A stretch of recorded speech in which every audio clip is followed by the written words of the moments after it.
제가 대학교 때 제 1년 선배가 휠체어 탄 장애인이어가지고 그분이랑 같이 3년 내내 제가 그분 휠체어 끌고 다녔어요, 미국에서. 근데 너무 잘 알아요, 이 문제는. 전장현이 저에게 무슨 제2준석 투쟁을 하고 한 것도 아닌데도 6월달에 당대표 취임하고 7월달에 만나고 그래서 8월달에 바로 그분들 만나가지고 장애인 이동권에 대해서 논의를 했거든요, 저희가. 이건 제 표현이 아니라 그분들이 솔직히 착한 장애인으로 살아보니까 아무도 문제 해결하지 않더라. 그러니까 나쁜 장애인으로 살아보겠다라는 거예요. 자, 그러면 오히려 이준석이 그럼 당대표가 되고 난 뒤에 시도하려고 했던 건 착한 교섭이죠.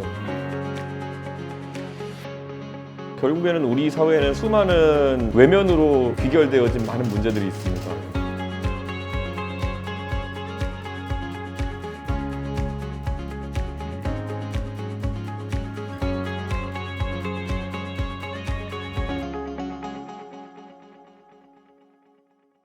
대중교통에 있어가지고의 문제라고 하는 것은 첫째로는 지하철 탑승 문제도 있겠죠. 1. 그 다음에 2는 광역교통수단이나 시외교통수단은 그런데 오히려 이 문제에 대한 접근이 훨씬 약해요.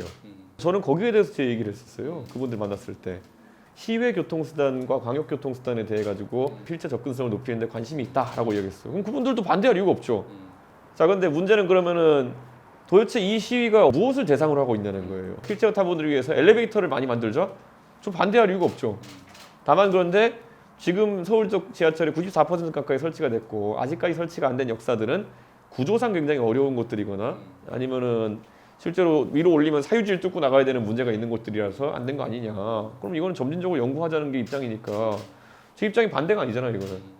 그러니까 원하는 속도로 엘리베이터 설치가 안 되니까 우리가 서울 지하철 점거해가지고 3호선, 4호선 타는 시민들을 볼모로 잡겠다라고 하는 거는 전혀 문명적인 방식이 아니에요. 윤석열 당선인의 그 유명했던 59초 쇼츠 공약을 보면요. 두 번째인가 첫 번째인가가 지하철 정기권이에요. 예. 이게 뭐냐면 제가 지하철을 항상 4호선 타고 이렇게 다니고 하면서 정기권을 많이 썼기 때문에 근데 정기권을 타면은 이제 무슨 문제가 있냐면은 지하철 구간만 돼요. 버스로 환승이 안 돼요.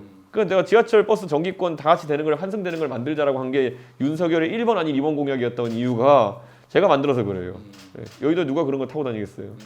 자, 그럼 3번 공약이 이제 저상버스를 광역버스와 시외버스에까지 확대한다였거든요.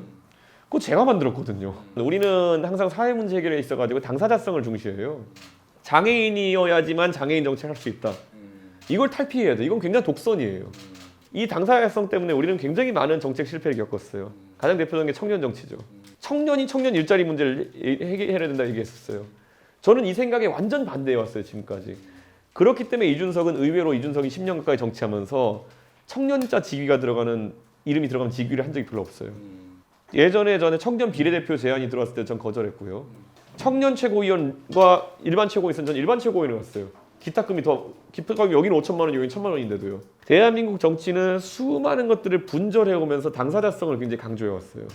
그게 일견 타당할 수도 있겠죠. 굉장히 전문적인 분야에 있어서. 제가 농업 정책을 뭘 알겠어요. 농사를 안 지어봤는데. 그런데 거꾸로 농업 같은 특수 분야가 아닌데 과도하게 이제 당사자성을 강조한 부분도 있어요. 장애인 이동권에 대한 문제는 나 불편해 또는 내가 가장 힘들어를 강조하는 사람이 해결할 수 있는 문제보다는 합리적인 대안을 낼 수 있는 사람이 해결할 수 있는 문제예요. 청년 문제도 마찬가지고요.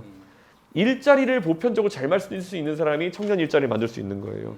경제를 잘 돌리면은 일자리가 늘고 그 안에 청년 일자리가 자연적으로 증가하는 거지 청년 일자리만 딱 떼어가지고 만들겠다고 하는 사람은 90% 이상 확률로 무능력자이거나 사기꾼일 가능성이 높아요. 구급 공무원을 늘려가지고 청년 일자리만 만든다든지 이런 식으로 인위적인 방식이 나오게 되죠. 혐오라는 단어가 얼마나 무거운 단어인지 그 사람들이 모르는 것 같아요. 혐오라는 거는 그 사람의 존재만으로 그 사람들 싫어하게 되는 것이에요.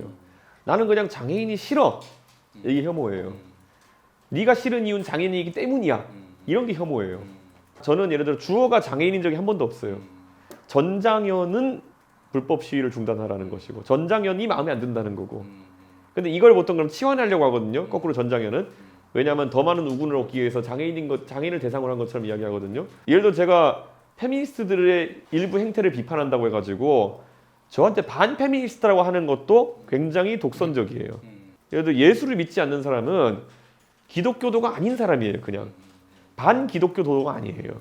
페미니즘을 믿지 않는 사람은 그냥 일반 페미니즘에 동의하지 않는 사람이에요. 근데 이거를 반페미니스트로 몰아요. 이게 보통 이들이 조장하는 혐오거든요, 거꾸로. 자, 그럼 여가부가 역설적으로 여가부의 존재가 그렇게 여성 인권에 도움이 된다 그러면은 지난 20년 동안 여가부가 굉장히 일을 잘했으면 이런 일이 발생하지 않겠죠.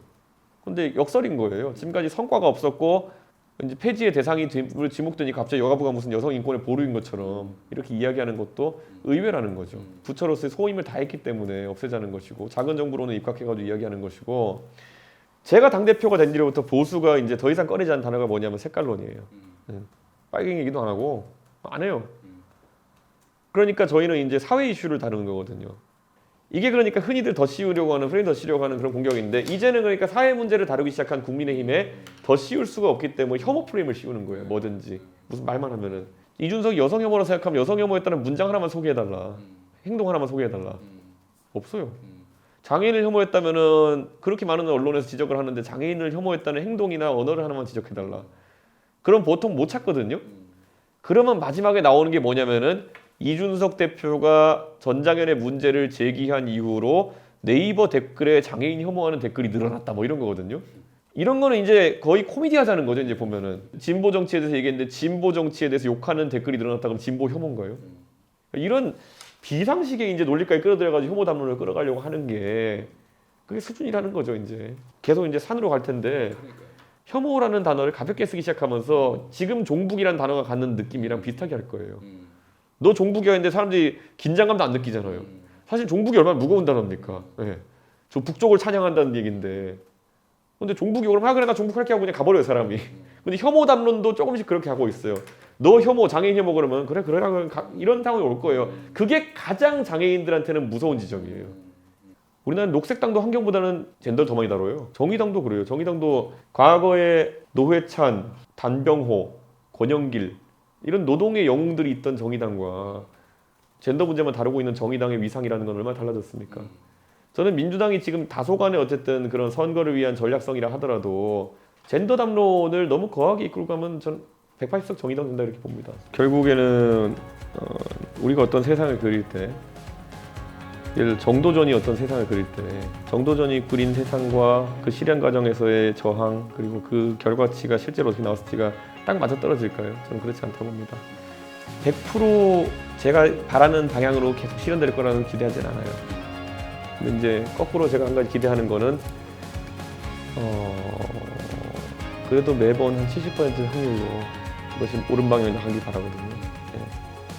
그러기 위해서 저는 힘이 필요했던 거고 그래서 당대표를 한 겁니다. 당대표의 힘으로도 만약 할 수 없는 개혁이 있다 그러면은 또 더 다른 그게 정치 권력인지는 모르겠지만은 더 다른 힘을 찾아 나서겠죠. 근데 제가 하는 방향에 있어가 지금까지는 크게 문제는 없다 이렇게 봅니다.